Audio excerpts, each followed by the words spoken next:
half time, so we're just coming in to check in with the chef, get our orders in, get the food out. You get me? Gonna chat to the chef and that as well. What's your favorite dish to make? What's on the menu, or in general? Oh, I love to do a steak. I love doing meat because I can do different type of meat. You know what I mean? Yeah. Okay, steaks. Yeah. My guy though, listen, you fed a lot of people in the community. You fed a lot of people in the community. You've inspired a lot of people. The way you do your thing, and it's not just in the kitchen. You know what I mean? Even the business accolades and the acumen. You know them words there. You know what I mean? So we'll talk about that as well. But like with the cooking thing, is that like the main thing? Your is that your hobby? Is that your passion? Yeah, I've always loved to cook, man. I've always loved to play around with flavors. So I've been a chef now for the last 8 years. Worked with one of the best restaurants and hotels. So I've learned a lot during my time. But right now it's more giving back to the community. Like, as much as I wanted to learn is as much as I wanted to give back. Yeah. So I like playing around with the Kenyan dishes, making them a bit fine dining. Yeah. Not najua si madhokodhanio like how it used to be given before. Yeah. Do you know what I mean? Like, give more flavor into it. And as you said, like I've come back to the community. Like, people recognize my work, and that's why I ended up opening my own company. That's Kama Bites. And yeah, we do parties, events, and we give it all. Because for me, when I cook with all my heart. I give it all in. So too much love when it comes to food. And I can vouch for that, definitely. Yeah. I can vouch for that, definitely. Okay, that's interesting. So like the cooking, as you said, it's something that you love doing. It's your passion. You love feeding people, and it's a service you offer. So you know the business, you kind of started that as well alongside that. You know. And is that just an offering for like the parties and stuff like that, or are you trying to expand more than that, or is that for now? How is it looking? Well, it's looking good. I can't complain, but it's always a growth. You know what I mean? Like, cannot just get stuck in the same place. So expansion is part of it. So yeah, I don't mind expanding. I don't mind, and I like doing different type of dishes. I'm not only talking about Kenyan. Like I do all kind of cuisines. I do French. I do Italian. So yeah, I'm not stuck in one place, but at the end of the day, home is home, you know what I mean? Yeah. So I have to make home better for me to be able to learn about other places. Okay. Yeah. And you said 8 years you've been doing it for, you said? Yeah, I've been doing it for 8 years. In that 8 years, what's been like your favorite restaurants or dishes or cuisines you've worked on, or that you've learnt from the most? I would say my favorite restaurant that I worked in is Liverpool Street. That's the part of the Hyatt hotels. It's the Anders Liverpool Street. Because in my time in the Anders, I learned a lot. And they gave me that platform of creating dishes. So I used to create different type of dishes. It wasn't like one type of cuisine. Do you know what I mean? But also, I recommend Scott's in Mayfair. That restaurant is banging. Like they do the best seafood. Yeah. That's where I knew how to do seafood dishes. Yeah. Do you know what I mean? Okay. And when you come to seafood, there's different type of fish. Yeah, seafood's an interesting one, isn't it? Yeah, he is very interesting. I'm not too keen on it, I'll be honest with you. Yeah, but he is very interesting. I keep it very basic. They're high. They're high. And I love seafood. Personally, I love seafood. Yeah. I love making seafood. Someone, let me ask you a quick question. For someone who's not really a seafood person, what's a good intro into seafood? Like something you can get in, but it's got flavour and you can understand what, you know what I mean? Because me, I just stick to tilapia, I'll be honest with you. You might catch me with the one prawn. That's about it, really. Yeah, well, that's the thing. Like, most people, especially when it comes to East African, we only thought about tilapias, like this normal kind of fishes. Yeah. But we're not brought up with shellfish. Do you know what I mean? There's a lot of shellfish dishes out there. When you say about prawns, squid, and a lot of other ones. But I would say if you're not into seafood, the best way to start is with the normal fishes. Do you know what I mean? Well, like salmon and cod and stuff. Yeah, and then create your taste buds going up. Because when you start with shellfish, like they're big, do you know what I mean? They're a bit different. They're very, very different. But it's a good way to go. I love fish. I love fish, and I love cooking fish. Yeah. Because it's tricky cooking fish. And I think going back to the business now, there was I think, when did you start officially? I started my business officially 2 years ago, Right. which we started with like just doing fine dining for people at home. Right. It was this Corona kind of period.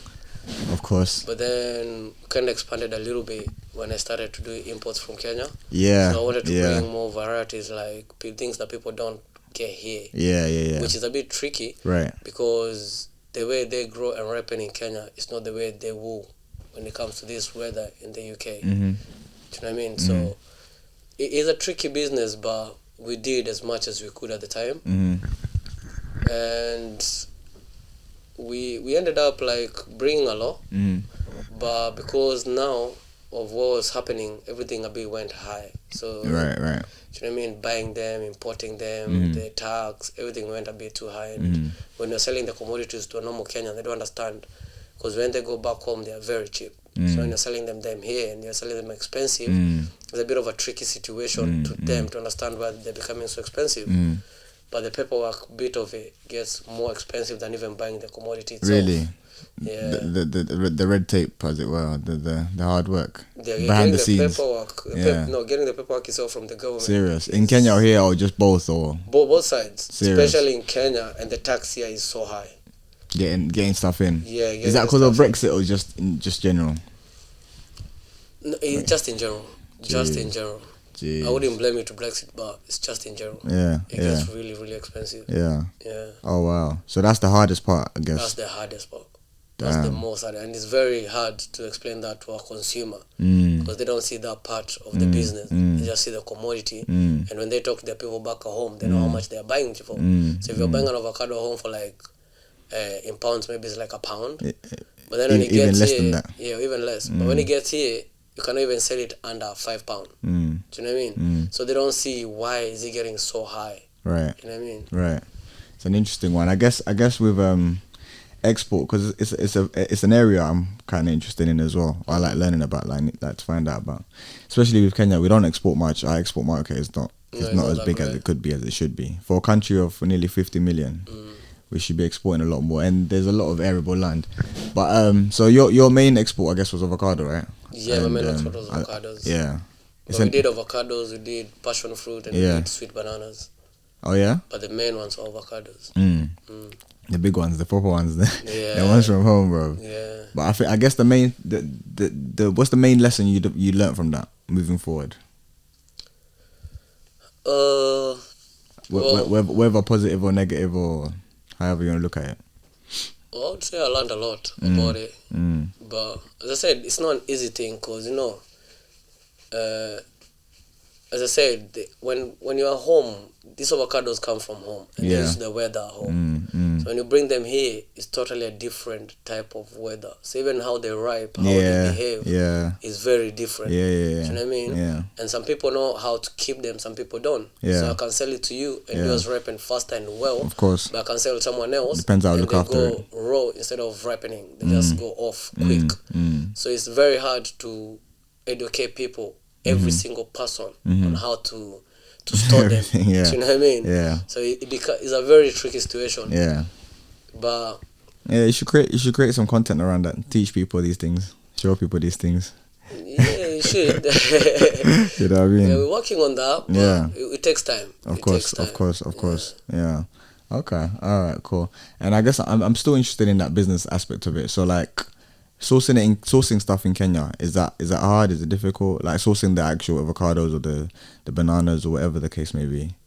Is there a lot of it available, or do you have to look hard, or do you have to know people, or that sort of thing? It's not difficult.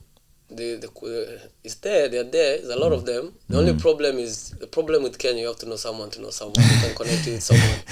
Otherwise, you have to be on the ground yourself in Kenya to do it. Yeah. Which then is more expensive because you end up stopping everything that you're doing here. Yeah. Do you know what I mean? To be there, and you need funds there. Of course, to run everything. You need to do. But there is a lot of farmers, and they do great work. Right. But getting the right product is the tricky part. Right. Products are there, but not. So like the consistency of the product. Yeah. Every time it comes out the same way. Every time it's different. Yeah. Every time is very, very, very different. Okay.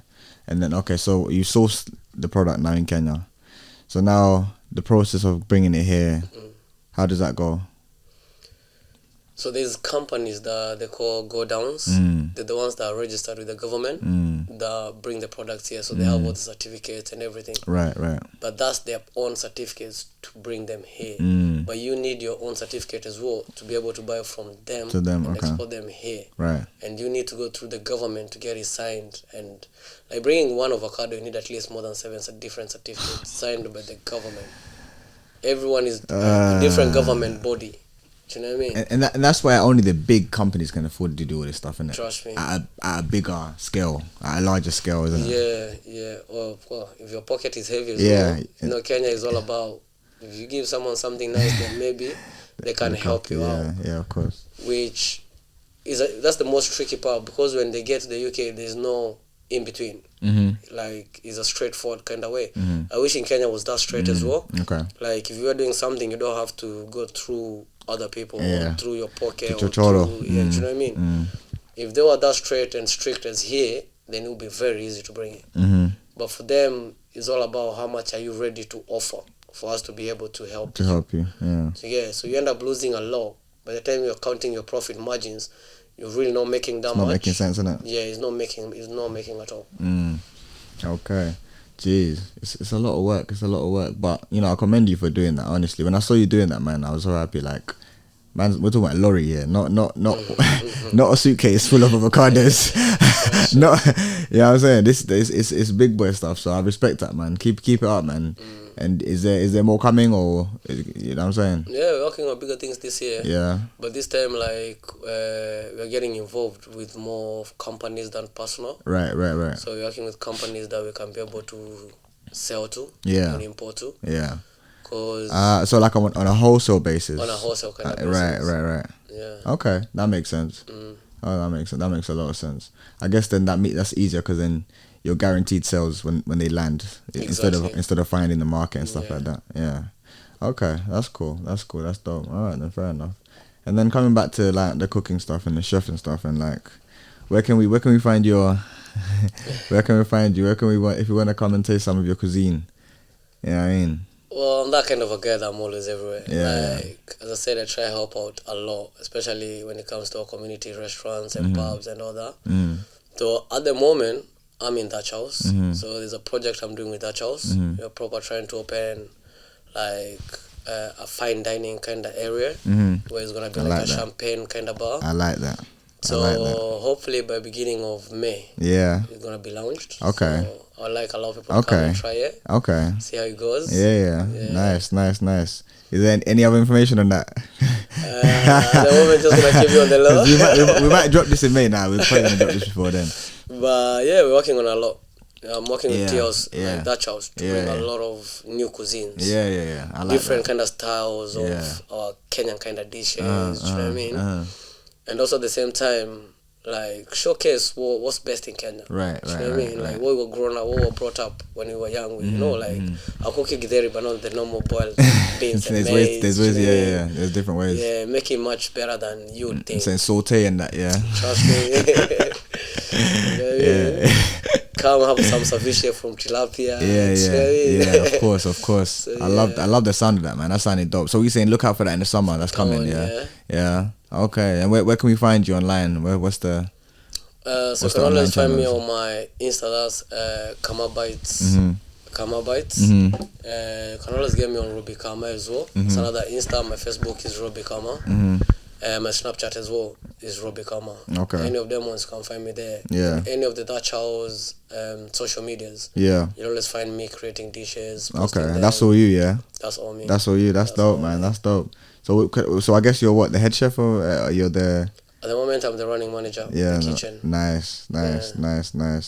And I guess I am aware of other Kenyan chefs, in our age range, in our circles, in our community, in our networks, and what would you say to them in terms of like, the way you work and producing Kenyan dishes and, fusion and stuff like that, like, is that a good idea? Should they continue working in corporate in these other kitchens, or should we pursue trying to open your own restaurant? Like, what's when you're in, I guess, mid to late 20s, what would be the angle? What's the good angle, especially I guess connecting back home, back to your roots, as it were?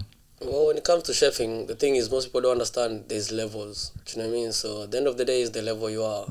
If you're in a level that you're over a junior sous chef, then I would hope that you'd come back and support your community, show them what you've learned and all that. If you're on level that is under a junior sous chef, I would say still continue pushing, man. Continue learning. The more you learn, the more you know. Do you know what I mean?